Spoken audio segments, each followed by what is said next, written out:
¿Te has preguntado alguna vez cómo un niño de tan solo 8 años pudo soportar el peso de una nación entera que se había rendido por completo a la idolatría y al olvido de Dios?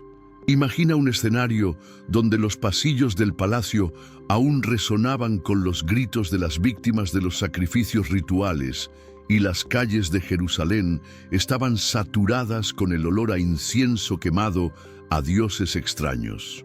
Josías, un niño de mirada atenta y pasos aún inseguros, fue colocado en el trono de Judá en un momento de absoluta decadencia moral y espiritual, heredando un reino que parecía más allá de cualquier posibilidad de restauración. El pequeño monarca recibió no solo una corona de oro, sino la carga de un legado de sangre y apostasía dejado por su padre, Amón, y su abuelo, Manasés, quienes habían transformado la ciudad santa en un centro de abominaciones. La fragilidad física de ese niño contrastaba violentamente con la brutalidad del entorno político y religioso que lo rodeaba, donde la voz del Dios verdadero había sido silenciada por el ruido de los rituales paganos. Fue el comienzo de un reinado que nadie esperaba que fuera diferente a los anteriores, pero que llevaba en sí la semilla de una revolución que sacudiría los cimientos de la historia de Israel para siempre. El entorno en el que Josías creció fue de profunda toxicidad espiritual, donde el templo de Salomón, antaño morada de la gloria de Dios, había sido profanado con altares dedicados a ejércitos celestiales y deidades cananeas. Desde muy joven, el joven rey observó las prácticas de sus consejeros y la complicidad de los sacerdotes que, en lugar de enseñar la ley, preferían disfrutar de las ganancias de la idolatría institucionalizada que dominaba al pueblo. La corrupción no era meramente política, era una infiltración en el alma de la nación. Y el joven Josías caminaba por patios donde lo sagrado y lo profano se habían fusionado de tal manera que la distinción entre ellos parecía haber desaparecido. Vio al pueblo ascender a las altas montañas para ofrecer sacrificios a Baal y Asera, mientras que el nombre del Señor se mencionaba solo como una reliquia de un pasado lejano, irrelevante para la vida moderna de Jerusalén. El aislamiento espiritual del muchacho era casi total, pues quienes deberían haber sido sus mentores en la fe estaban más interesados en conservar los privilegios que habían obtenido bajo el malvado reinado de Amón. Sin embargo, en la trastienda invisible de aquella corte corrupta, algo se guardaba en el corazón de Josías, una inquietud silenciosa que comenzaba a cuestionar la validez de todo lo que veía. La ceremonia de coronación de Josías estuvo marcada por una pompa que ocultó la corrupción interna del reino, con trompetas de plata que sonaban para anunciar a un rey que para muchos sería solo una marioneta más en manos de la aristocracia idólatra. Mientras se vertía aceite sobre su cabeza, el niño sintió el frío metal de la corona y la mirada pesada de una multitud que ya no esperaba justicia ni santidad, sino solo la continuación del libertinaje espiritual. No había temor de Dios en aquella plaza que antaño había hecho temblar a los enemigos de Israel, sino más bien el cinismo pragmático de un pueblo que creía que el Señor los había abandonado o que ya no le importaban sus acciones. Josías, sentado en el trono de David, miró las colinas que rodeaban Jerusalén y vio los postes sagrados erigidos como centinelas del pecado, desafiando la soberanía del Creador a la vista del palacio real. El contraste era marcado: la pureza de la infancia ante la decadencia de una nación, la inocencia de una mirada en medio de la maldad acumulada durante décadas de flagrante desobediencia. Aquellos primeros años del reinado estuvieron marcados por un silencio observante, donde el niño aprendió a leer no solo los documentos estatales, sino también la miseria espiritual que consumía las almas de sus súbditos. El peso de la corona sobre la cabeza de un niño de 8 años Simbolizaba la carga de un linaje que durante generaciones había intentado borrar la memoria del pacto hecho en el Sinaí y reemplazar la presencia de Dios con ídolos de piedra y madera. Amón, el padre de Josías, había sido asesinado por sus propios sirvientes, dejando tras de sí un reguero de desorden y miedo que el joven rey ahora tenía que sortear con la ayuda de regentes no siempre fieles. Cada día en el palacio era un recordatorio constante de que el trono en el que se sentaba había sido utilizado para promover la muerte y la rebelión contra el Altísimo, y la conciencia de ello comenzó a pesar en sus pensamientos infantiles. Escuchaba historias susurradas sobre el rey David, su antepasado, e intentaba reconciliar esas narraciones de gloria y devoción con la cruda realidad de los altares humeantes justo afuera, a la puerta de su propia residencia. La tensión espiritual era palpable, pues mientras la corte celebraba la estabilidad política propiciada por la idolatría, el corazón de Josías comenzaba a sentir el vacío de una espiritualidad hueca y sin vida. Él no era simplemente un rey que gobernaba un territorio, era un alma vigilada por fuerzas que querían asegurarse de que nunca encontrara el camino de regreso a casa, el camino hacia el Dios de sus padres. En los patios interiores del palacio, Josías pasaba horas en silencio, observando el ir y venir de los sacerdotes paganos con la autoridad de quienes poseían la verdad imperante, ignorando a la pequeña figura real que los observaba. Percibía la hipocresía en las palabras de los ancianos y la ausencia de paz en los ojos de quienes acudían a pedir favores al rey, pues la ausencia de Dios genera una ansiedad que ningún ídolo puede apaciguar. El niño creció en un entorno donde el nombre de Jehová se evitaba o se trataba con desdén, y esta exclusión sistemática de la divinidad comenzó a despertar en él una curiosidad sagrada sobre quién era este Dios que todos intentaban olvidar. Vio cómo los antiguos manuscritos eran desechados, cubiertos por el polvo del abandono, mientras nuevas doctrinas y tradiciones extranjeras se imponían como la nueva norma social y religiosa de Judá. La soledad del pequeño Josías no era física, pues estaba rodeado de sirvientes y guardias, sino la soledad espiritual de quien siente que la realidad que lo rodea es una mentira construida sobre escombros.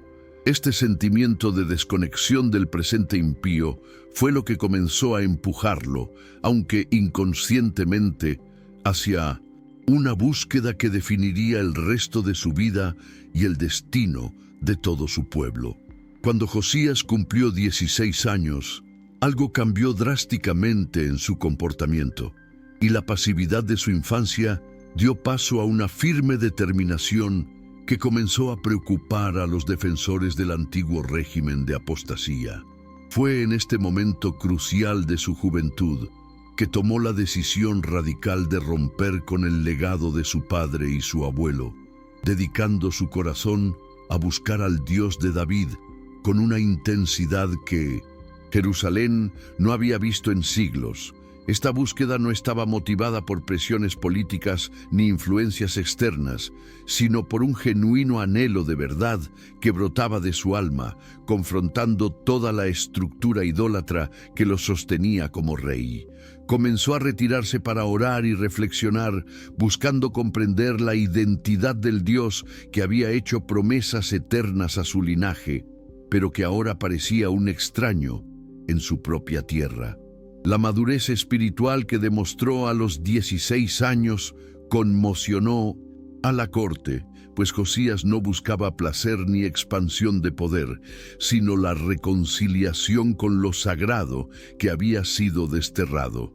Fue el despertar de un gigante espiritual en el cuerpo de un joven, la preparación interior silenciosa que precedería a las acciones externas más violentas y purificadoras que Judá presenciaría jamás.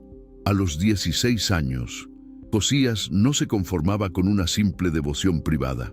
Comenzó a sentir el peso del descuido de la nación hacia el Creador. Su búsqueda del Dios de David no era una afición juvenil ni un interés pasajero, sino una necesidad vital de encontrar la fuente de vida que su linaje había intentado extinguir. Pasaba noches en vela preguntándose cómo el pueblo elegido se había vuelto tan ciego, y esta hambre espiritual lo llevó a investigar los antiguos registros que aún se conservaban en los archivos reales. Mientras sus contemporáneos se perdían en placeres palaciegos y rituales vanos, el joven rey se sumergió en una profunda introspección, permitiendo que el Espíritu de Dios moldeara su carácter para la misión que le aguardaba. Comprendió que la paz de Judá no dependía de alianzas políticas con Egipto o Asiria, sino de una alineación espiritual con el Dios que los había liberado de la esclavitud siglos atrás. Esta claridad interior fue el combustible que lo sostuvo en un entorno hostil, donde buscar al Señor se consideraba casi una traición a las costumbres establecidas por reyes anteriores. Josías se estaba forjando en el silencio de la búsqueda personal, transformando su fragilidad en una autoridad que pronto se sentiría en cada rincón de Jerusalén y en las colinas de Judá.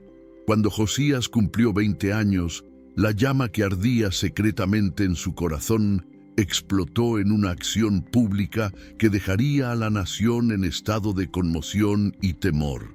Comprendió que no bastaba con buscar a Dios en su interior si el territorio que gobernaba seguía siendo un insulto viviente a la santidad divina. Fue entonces cuando el joven monarca inició una reforma radical, no con decretos diplomáticos, sino con la fuerza bruta de la verdad contra la falsedad institucionalizada. Él mismo supervisó el comienzo de la destrucción de las altas montañas, los lugares elevados donde el pueblo se había prostituido espiritualmente con deidades extranjeras. El sonido de los martillos golpeando las estatuas de piedra y el crujido de la madera de los postes de acera al quemarse se convirtieron en la banda sonora de una nueva era en Judá. Josías no delegó por completo esta tarea en otros. Quería que sus propios ojos presenciaran la caída de aquello que había esclavizado a su nación durante generaciones. El liderazgo que ejerció no buscó la aprobación de las masas ni el consenso político, sino la obediencia absoluta a un Dios que apenas conocía a través de palabras escritas, pero que ya sentía poderosamente en su propia conciencia. La purificación de Jerusalén y Judá fue un proceso violento contra el pecado, una cirugía espiritual necesaria para extirpar el cáncer de la idolatría que había corroído el alma del pueblo. Josías ordenó la demolición de los altares de Baal y la reducción a polvo de las imágenes talladas, que fue esparcido sobre las tumbas de quienes habían ofrecido sacrificios a estos dioses falsos. No había lugar para la negociación ni para el sincretismo religioso que había caracterizado los reinados de sus antepasados. El rey exigió una purificación total e inflexible.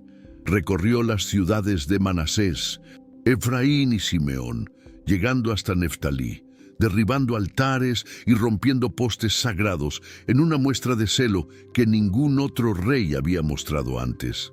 La tensión en la tierra era casi insoportable, pues muchos ciudadanos aún mantenían un afecto perverso por los ídolos, pero la autoridad de Josías era tan grande que nadie se atrevió a oponerse a su avance purificador.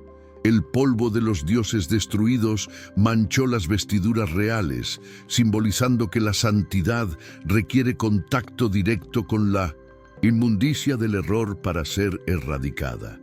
Josías estaba preparando el escenario para algo mayor, aunque aún no sabía que la mayor revelación de todas aún se escondía bajo los escombros del pasado. En esta etapa de su vida, a los 20 años, Josías experimentó la soledad que acompaña a quienes deciden ser radicalmente fieles a Dios en medio de una sociedad apóstata. Muchos lo veían como un joven fanático que destruía las tradiciones culturales establecidas, pero el rey se mantuvo firme, movido por un temor a Dios que superaba cualquier temor a la insurrección popular. Veía los rostros confundidos de los campesinos y la mirada furiosa de los antiguos sacerdotes de las altas montañas. Pero su convicción no provenía de una estrategia de marketing político, sino de un imperativo espiritual que no le daba descanso. Con cada altar que caía, Josías sentía que se rompía un eslabón de las cadenas invisibles que ataban a Judá, devolviendo al pueblo la posibilidad de respirar de nuevo el aire, puro de la presencia divina. No buscaba ser amado, sino ser obediente, entendiendo que el papel de un rey no era complacer a sus súbditos en su rebelión, sino guiarlos de regreso a la fuente de su verdadera identidad. La reforma fue agotadora y peligrosa, pero Josías caminó con la confianza de quien sabe que está llevando a cabo la voluntad del soberano del universo, sin importar el precio personal que tendría que pagar. Al cumplir 26 años, Josías centró su atención en el corazón físico y espiritual de la nación. El templo del Señor en Jerusalén, que se encontraba en un estado deplorable de abandono y ruina. Si las calles y las colinas ya habían sido limpiadas, era hora de restaurar el lugar donde la gloria de Dios moraría permanentemente entre su pueblo. Llamó al escriba Safán y ordenó que el dinero recaudado se entregara a los maestros constructores, carpinteros y albañiles para que la renovación del edificio se llevara a cabo con excelencia e integridad. El templo no era simplemente una estructura de piedra para Josías. Era el símbolo del pacto olvidado y el lugar donde esperaba encontrar algo más que simples muros restaurados. Mientras los obreros retiraban los escombros acumulados durante décadas de abandono, el rey observaba expectante, percibiendo que el trabajo físico era un reflejo de la restauración que se estaba llevando a cabo en su propio espíritu. El polvo que se levantaba de las renovaciones era la señal visible de que el oscuro pasado se estaba desvaneciendo para dar paso a una nueva era de adoración genuina. Josías estaba invirtiendo el tesoro del reino en lo eterno, demostrando que un verdadero gobernante prioriza la morada de Dios por encima del lujo de su propio palacio. La restauración del templo fue intensa e implicó una logística compleja, con la incorporación de materiales preciosos para reemplazar lo que el tiempo y la maldad habían destruido. Sin embargo, el ambiente entre los trabajadores no era de mera obligación laboral, sino de un respeto reverente reavivado por el ejemplo de integridad y determinación del rey. Josías había creado una cultura de lealtad donde quienes manejaban el dinero ni siquiera tenían que rendir cuentas, pues actuaban con absoluta honestidad ante Dios y los hombres. El templo, que anteriormente había servido como depósito de baratijas idólatras y rituales profanos, estaba siendo limpiado hasta sus cimientos, revelando la estructura original planificada por Salomón. Cada piedra limpiada y cada viga reemplazada representaba un paso hacia el redescubrimiento de la historia sagrada de Israel, casi borrada. Pero mientras las manos del hombre trabajaban en la superficie, algo extraordinario estaba a punto de descubrirse en las profundidades de las cámaras ocultas del edificio. El sumo sacerdote Hilcías, entre los escombros y el polvo de las reformas, estaba a punto de tocar algo que cambiaría definitivamente el curso de la vida de Josías y el destino de toda la nación de Judá. Mientras sacerdotes y obreros retiraban los escombros acumulados durante décadas de abandono e idolatría, el sumo sacerdote Hilcías tropezó con algo que haría temblar la tierra de Jerusalén bajo una nueva perspectiva espiritual. En un rincón olvidado, bajo capas de polvo y telarañas que parecían ocultar secretos de épocas pasadas, halló un antiguo pergamino, milagrosamente preservado de la destrucción y el paso del tiempo. Desenrollando cuidadosamente el cuero envejecido, Hilcías no halló registros contables ni genealogías comunes, sino el libro de la ley del Señor entregado por mano de Moisés. El impacto del descubrimiento fue inmediato. Un escalofrío sagrado recorrió la espalda del sacerdote al comprender que la brújula moral y espiritual de la nación estaba allí, en sus manos, tras haber sido deliberadamente sepultada por el olvido humano. El objeto no era una simple reliquia, sino la voz de Dios petrificada en el tiempo, esperando el momento preciso para despertar y confrontar la realidad de un pueblo que caminaba a ciegas.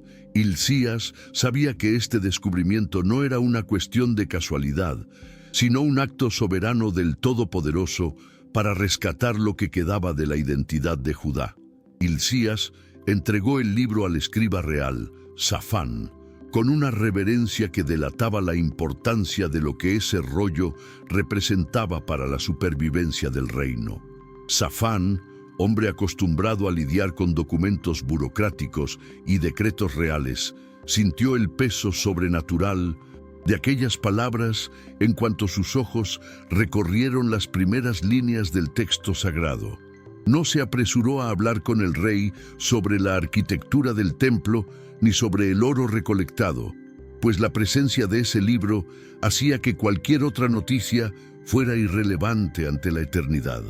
Al entrar en la sala del trono, Safán mantuvo su compostura documental, informando primero del progreso de las obras civiles, como si estuviera preparando el terreno para la bomba espiritual que estaba a punto de lanzar.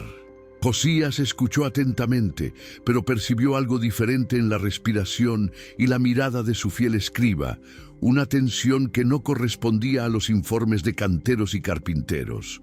Fue entonces cuando Safán, con manos temblorosas, mencionó casi como un secreto de estado: el sacerdote Hilcías me dio un libro. La lectura del libro de la ley ante Josías marcó un punto de inflexión definitivo en su trayectoria, actuando como un espejo que revelaba la fealdad espiritual de la nación con aterrador detalle. Mientras Safán leía las palabras del Deuteronomio, Josías escuchó no solo leyes antiguas, sino también el veredicto de un juez que había sido traicionado por sucesivas generaciones de sus antepasados. Cada mandamiento leído era un golpe para la conciencia del rey, pues comprendió que, a pesar de todos sus esfuerzos de reforma, la distancia entre lo que Dios exigía y lo que el pueblo vivía era un abismo insalvable. Las promesas de bendición parecían lejanas, mientras que las maldiciones descritas para la desobediencia sonaban como sentencias de muerte inminentes sobre Jerusalén. La sala del trono, antes llena de planes para la restauración física, se llenó de un silencio cargado de temor y reverencia ante la santidad de Dios, expresada en el papel. En ese momento, Josías comprendió que la reforma externa que lideraba era solo la superficie de una necesidad mucho más profunda de arrepentimiento y un clamor por la misericordia divina. Al escuchar las últimas palabras del libro, la reacción de Josías fue inmediata y visceral, ajena a cualquier protocolo real o preocupación por una imagen pública de fortaleza. En un acto de desesperación espiritual y profundo lamento, el rey se levantó de su trono y rasgó sus vestiduras reales, simbolizando que su propia dignidad era insignificante ante la ofensa nacional contra el Señor. El sonido de la tela al rasgarse resonó en la sala como el llanto de un alma que finalmente comprendió la gravedad del pecado y la inminencia del juicio divino. Josías no culpó a los muertos ni a los reyes del pasado. Cargó sobre sus hombros la culpa de un pueblo que había abandonado la palabra y se había vuelto ajeno a su propio Dios. Sus lágrimas no eran de autocompasión, sino de un terror santo al darse cuenta de que Judá vivía con la mínima expresión, sostenido solo por una paciencia divina a punto de agotarse. El rey, visto como un héroe reformador, ahora se sentía como el más pequeño de los hombres, desesperadamente necesitado de una guía que los rituales no podían proporcionar. Con el corazón quebrantado y la mente concentrada en la urgencia de la situación, Josías ordenó a sus principales consejeros que buscaran de inmediato una palabra directa del Señor. No se conformaba con frías interpretaciones teológicas. Necesitaba saber si aún había esperanza para Judá o si el libro recién encontrado era simplemente la lectura de su propio funeral. La delegación real no fue enviada a los centros de poder político, sino a una mujer llamada Hulda, profetisa que vivía en la parte nueva de Jerusalén, conocida por su íntima conexión con el Espíritu. El rey quería conocer la temperatura espiritual del cielo en relación con este descubrimiento y si el arrepentimiento que ahora ardía en su corazón tendría algún peso en la balanza del juicio. Había una santa prisa en cada paso de los mensajeros, pues la lectura de la ley había transformado la realidad de Judá en un campo de batalla espiritual donde el tiempo era el enemigo más implacable. Josías aguardaba en el palacio, despojado de sus galas, aguardando una respuesta que determinaría si el reino vería salir el sol al día siguiente. El mensaje de la profetisa Hulda fue una mezcla de justicia implacable y gracia extraordinaria, revelando el funcionamiento de la trastienda espiritual del gobierno de Dios. Confirmó que el juicio descrito en el libro era inevitable y que la copa de la ira divina se desbordaría sobre Jerusalén debido a la apostasía acumulada durante siglos de rebelión. Sin embargo, hubo una pausa en la frase dirigida específicamente al hombre que se sentaba en el trono de Judá con ropas rasgadas y un corazón atribulado. Debido a que el corazón de Josías era tierno y se humilló ante el Señor al escuchar las palabras de la ley, Dios prometió que sería reunido en paz y que sus ojos no verían el desastre venidero. Esta revelación trajo un consuelo amargo, pero poderoso. La fidelidad de un solo hombre no podía anular el juicio de una nación obstinada, pero podía asegurar un refugio de paz para su propia alma y un tiempo de respiro para el pueblo. Josías comprendió que su misión no era solo reformar templos, sino preparar un remanente para enfrentar la tormenta con integridad y temor. Ante la inevitabilidad del juicio, pero movido por una esperanza que solo el arrepentimiento sincero puede generar, Josías convocó una asamblea general que paralizó Jerusalén. Convocó no solo a los líderes, generales o sacerdotes influyentes, sino que ordenó a todos, desde el más importante hasta el más humilde habitante, que ascendieran al templo del Señor. El patio del edificio, ahora limpio y restaurado, se llenó de una multitud silenciosa y expectante que percibía en el aire la gravedad del momento histórico que vivían. Josías, situado junto a la columna real, no delegó la lectura del libro de la ley a ningún portavoz. Él mismo abrió el rollo y comenzó a leer cada palabra de la alianza a oídos del pueblo. Su voz, firme, pero cargada de emoción contenida, resonó por el recinto sagrado, exponiendo a todos la abismal distancia entre la voluntad de Dios y la vida que habían llevado. No fue un mero discurso político de un gobernante, sino el grito de un pastor que intentaba rescatar sus ovejas del abismo antes de que la puerta de la misericordia se cerrara definitivamente. Ese momento junto al pilar del templo se convirtió en el hito de una renovación espiritual sin precedentes, donde el rey se comprometió públicamente a seguir al Señor con todo su corazón y alma. Josías hizo un pacto solemne para cumplir las palabras escritas en ese libro y bajo el peso de su autoridad y ejemplo, todo el pueblo se puso de pie para ratificar el mismo compromiso. El silencio que siguió a la lectura fue roto por el murmullo de una nación que por primera vez en generaciones reconoció su identidad perdida y su pecado flagrante. Había una electricidad espiritual en el aire, una mezcla de temor ante el juicio anunciado y alivio ante la oportunidad de comenzar de nuevo bajo la luz de la verdad redescubierta. El pacto no fue un contrato de conveniencia, sino un voto de supervivencia espiritual que Josías cumplió con la integridad de quien ya había aceptado su propia mortalidad. El pueblo, influenciado por el celo del monarca, pareció despertar finalmente del profundo letargo de la idolatría que lo había cegado durante tanto tiempo.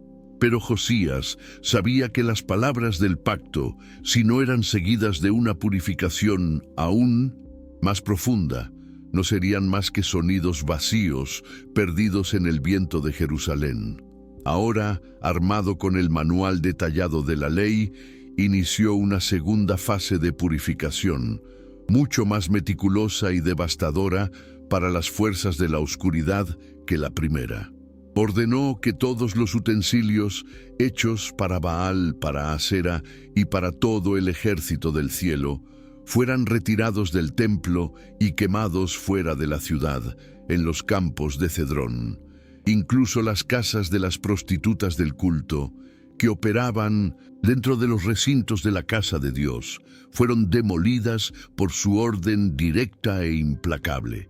Josías no dejó piedra sin remover donde había rastros de abominación, llegando tan lejos como para profanar el Tofet en el valle de Hinnom, para que nadie quemara a sus hijos en el fuego como sacrificio a Moloc. Fue una guerra espiritual declarada, donde el rey actuó como brazo de la justicia divina, extirpando todo tumor de apostasía que aún insistía en sobrevivir en las sombras de su reino. La culminación de este renacimiento nacional fue la celebración de la Pascua, una festividad que había caído en el olvido o se había celebrado de forma mediocre y descuidada durante siglos. Josías ordenó al pueblo santificarse y preparar el sacrificio según lo escrito en el libro de la ley, invirtiendo cuantiosos recursos del tesoro real para que nadie quedara excluido. El rey donó 30,000 corderos y cabras, además de 3,000 bueyes, demostrando que su devoción no era meramente verbal, sino tangible y sacrificial. Nunca, desde la época de los jueces que gobernaron Israel, ni en toda la época de los reyes de Israel y Judá, se había celebrado una Pascua como aquella en Jerusalén. El ambiente en la ciudad era de vibrante solemnidad, donde la sangre rociada en los postes de las puertas recordaba a todos la liberación de Egipto y la constante necesidad de redención. La nación estaba por fin sincronizada con el calendario de Dios, y el gozo que brotaba de la obediencia era algo que la idolatría nunca había podido ofrecer en sus fiestas más fastuosas. La celebración de aquella Pascua no fue un mero evento litúrgico, sino una experiencia colectiva de retorno a las raíces de la fe, donde el pueblo volvió a sentir la presencia palpable del Dios de sus padres. Los levitas y sacerdotes, debidamente purificados y en sus puestos, llevaron a cabo el ritual con una precisión y un fervor que se habían perdido hacía mucho tiempo. El humo de los sacrificios ascendía al cielo no como un ritual mecánico, sino como el incienso del arrepentimiento nacional que ascendía directamente al trono de la gracia. Josías observaba todo con una mezcla de gratitud y asombro, consciente de que este era el momento de mayor gloria de su reinado, un atisbo de lo que Judá podría haber sido si hubiera permanecido fiel. La unidad del pueblo en torno a la palabra era tan profunda que las divisiones sociales y políticas parecían haberse disuelto temporalmente por la santidad del momento. Jerusalén resplandecía con una luz espiritual que desafiaba la oscuridad que se acumulaba en el horizonte geopolítico de la época, creando un remanso de paz en medio de un mundo convulso. Tras la celebración, Josías no se durmió en los laureles, sino que continuó velando por la salud espiritual de su pueblo, con un celo que rayaba en la santa vigilancia. Eliminó a los médiums, hechiceros, ídolos domésticos y todas las abominaciones que se veían en la tierra de Judá y en Jerusalén, para confirmar las palabras de la ley escrita en el libro. Su administración se convirtió en un modelo de integridad, donde la justicia social y la pureza religiosa iban de la mano, reflejando el carácter del mismo Dios que buscaba. El rey había transformado la cultura de toda una nación en poco más de 2 décadas, demostrando que un líder verdaderamente sumiso a Dios puede cambiar el destino de un pueblo. Sin embargo, el silencio profético sobre el juicio final de Judá seguía flotando sobre el palacio, recordándole a Josías que le quedaba poco tiempo y que su obra, aunque magnífica, era una preparación para lo que estaba por venir. El legado de Josías no se cimentaba en monumentos de piedra, sino en la obediencia radical de un corazón que se negaba a desviarse, ni a la derecha ni a la izquierda. El 18º año del reinado de Josías marcó la culminación de sus reformas, pero el panorama geopolítico en torno a Judá bullía con el auge de nuevos imperios y el declive de las antiguas potencias. El faraón Necao II de Egipto marchaba hacia el norte con un ejército masivo para ayudar a Asiria contra las crecientes fuerzas de Babilonia, cruzando las fronteras que Josías se había esforzado tanto por santificar. El rey de Judá, impulsado por el sentido del deber y quizás por la percepción de que el paso de un ejército idólatra por sus tierras era una afrenta a la paz que había establecido, decidió interceptar al faraón en la llanura de Megido. No se trataba de una simple maniobra militar, sino de una decisión que pondría a prueba la soberanía que ejercía bajo la protección divina. El aire de Judá, antaño impregnado de la fragancia del incienso del templo restaurado, ahora estaba saturado del polvo de los carros y el estruendo metálico de las armaduras. Josías, el hombre que se había enfrentado a los dioses falsos con martillos y fuego, ahora se preparaba para enfrentarse a un ejército de carne y sangre bajo el sol abrasador de la batalla, en una confrontación que sellaría el destino final de su reinado. Josías entró disfrazado en la batalla de Megido, quizá intentando evitar ser el blanco directo de los arqueros egipcios o buscando la movilidad que su atuendo real le impediría en el fragor del combate. Sin embargo, la soberanía de Dios, que lo había acompañado desde su infancia, ya había trazado el límite de su camino terrenal, y ningún disfraz humano podía ocultar a un hombre de su último día. Durante el clímax del enfrentamiento, un arquero egipcio disparó una flecha al azar que se clavó en las junturas de la armadura del rey, atravesándole el cuerpo con la precisión de un juicio silencioso. El dolor agudo era la señal física de que el tiempo de Josías entre los vivos se agotaba rápidamente, y ordenó a sus sirvientes que lo retiraran del campo de batalla. «Sáquenme de aquí, porque estoy gravemente herido». La sangre del último rey fiel de Judá comenzó a manchar el suelo del carro, mezclando el sacrificio personal con el destino de una nación que estaba a punto de perder su brújula espiritual. La reforma que había comenzado en el espíritu ahora exigía el máximo tributo del hombre que se había atrevido a desafiar el curso de la decadencia de su pueblo. El viaje de regreso a Jerusalén fue una procesión de silencio y agonía, con el rey transportado en un segundo carro mientras la vida se desvanecía en sus ojos, ojos que por tanto tiempo habían buscado la luz de la ley.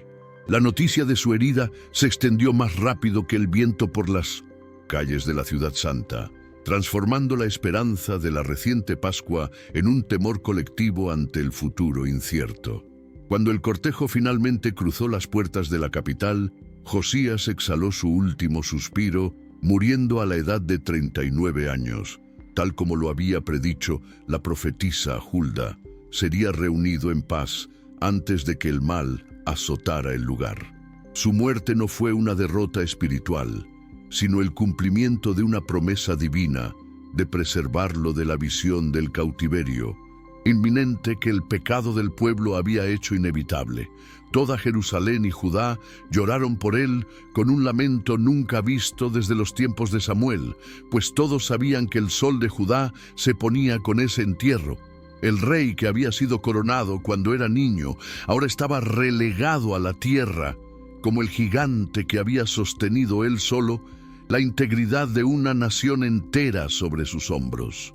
El profeta Jeremías, quien vio en Josías la última barrera contra la destrucción, compuso amargas lamentaciones por la pérdida del monarca, y los cantores de la nación mantuvieron viva su memoria durante generaciones de luto oficial. El llanto no era solo por el hombre, sino por la interrupción de un resurgimiento que parecía tener el poder de cambiar la eternidad para Judá, si el pueblo tenía la misma firmeza que su rey.